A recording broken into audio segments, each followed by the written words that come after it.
Hello everyone, this is Remlays from 40k Theories, and welcome to the February 2021 edition of the Patreon Q&A sessions. As always, if you would like your questions answered, then click the link in the video description below and help support the channel by becoming a patron. Now, let's jump into the questions. Ghost Reaper asks, could the Lamenter's greater resistance to the Black Rage offer a hint as to how it could be cured, as they cared about regular humans the most out of all Blood Angels chapters? It's potentially possible. I know that a lot of Blood Angels chapters try to stem the urges of the Black Rage by practicing like art and poetry and stuff like that, so by being more empathic towards others, it could also potentially help in regards to reducing cases of the Black Rage. But it's also worth remembering that the Lamenters were created during the 21st founding, which saw a lot of chapters being experimented on in regards to their genes to try and cure their flaws.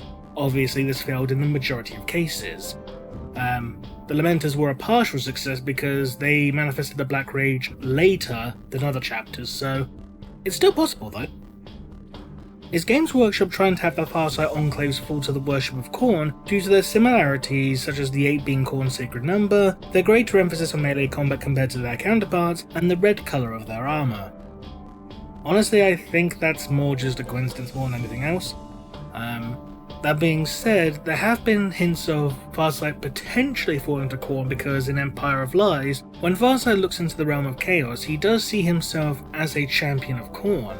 So this could potentially be a result of Farsight in the future at some point falling to Khorne, but at the same time it could also just be, chaos for being chaos.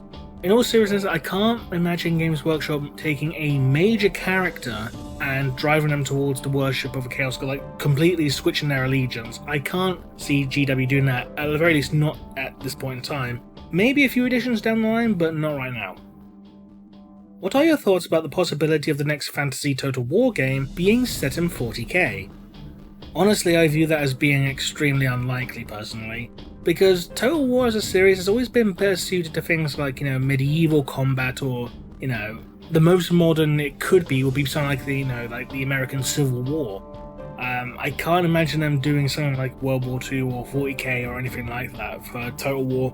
And at the same time, if you're doing Total War 40k, it's kind of been done before in regards to things like, Dawn of War. Let's ignore Dawn of War 3, just completely retcon that for existence. But I can't imagine next Total War being 40k related. Brent Feast asks, how much does the Imperium actually know about Necrons? Well, unless you remember the Inquisition, Adeptus Mechanicus, Astartes, Sororitas, Imperial Guard, I can't imagine people knowing much. And even in regards to things like the Imperial Guard, you're only going to know as much as you need to, here is where you shoot them in order to kill them kind of thing. That's all you're going to need to know as the Guard. I doubt a typical civilian, unless they're a xenoarchaeologist or a xenobiologist, they aren't going to know jack shit about Necrons, I feel. Some people on authority definitely will. I think that's pretty much a given. At the very least, they'll know of them. But in regards to how much they know about them, I imagine overall it'll be something like not much, on average. Pentadeuce asks, is it possible to harvest Necrodermis and retain its properties by melting down dead Necrons? Theoretically it's possible, but the biggest issue you're going to have in regards to dead Necrons is getting a dead Necron. Because, from what I can recall, when a Necron is destroyed, its body phases out and returns to the tomb world in order to be repaired or whatever. Unless its abilities to phase out have been compromised, like been damaged in that way to stop it from phasing out, you're not exactly going to be able to harvest dead Necron. So it's going to be very inconsistent to the amount of Necron material you can actually gain at any given time. It's not entirely impossible because, Ferrus Malus, he would end up having his arms covered in Necrodermis. I'm pretty sure Honsu did as well. So it's possible, but it's just going to be very difficult to obtain it in the first place. How do warp entities react when faced with a hostile warp entity more powerful than they are? The same way any other animal acts when a bigger predator is near. You get out the fucking way or you get eaten. Griffin of Mai asks, do the Custodians and the Grey Knights have their own equivalent of false Astartes? I don't think so, no. I've never seen any case of this, and considering that Custodians are handcrafted and Grey Knights have a training regimen that's extremely intense even by the standards of Space Marines, I can't imagine them ever making use of them ever. I mean, the Grey Knights, Maybe, but that's still a bit of a stretch, I feel. How did the Custodians view standard humans and human factions like the Ecclesiarchy, Inquisition, Imperial Guard, and Sisters of Battle?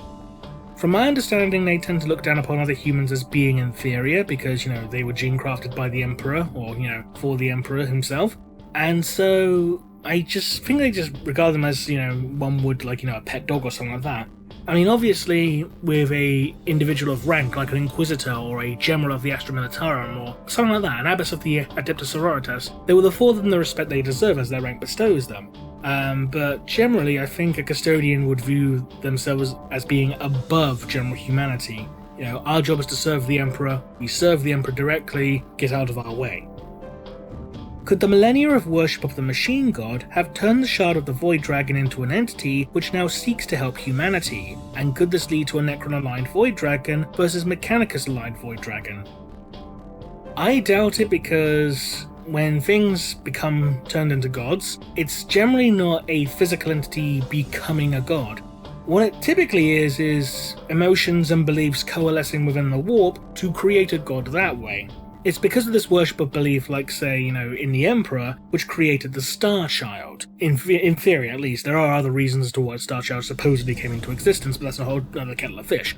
But generally speaking, you do not turn a physical entity into a god by worshipping it. What you do is, in fact, create a mirror of the physical entity within the warp, which acts as the psychic reflection which creates a godlike or demonic entity.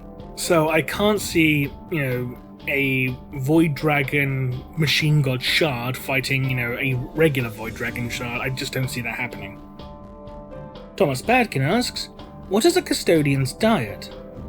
From what I recall, I do remember seeing something about this. I think it might have been in the first Watch of the Throne novel. It's something like a nutrient-rich gruel.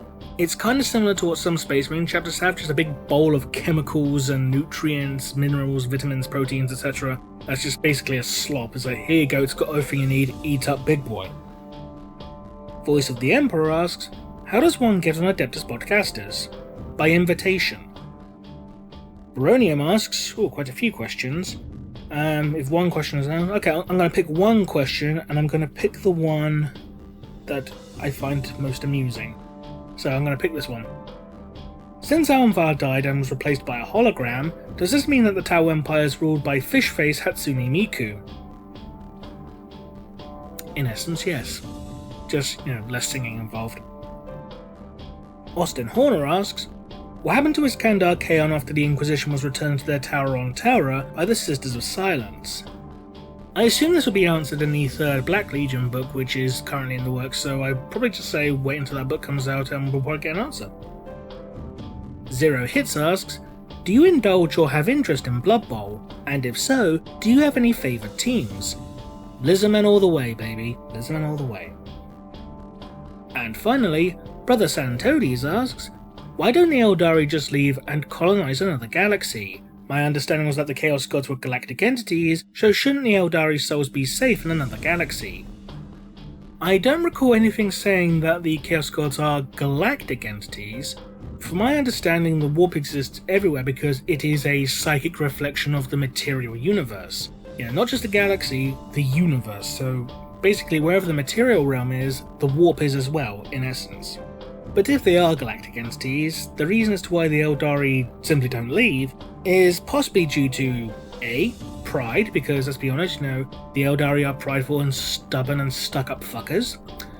B, they probably feel some form of responsibility in regards to creating one of the major Chaos Gods, so they kind of feel inclined like, we made this mess, so we have a kind of responsibility to kind of, clean it up. Or C, you got the Maiden Worlds.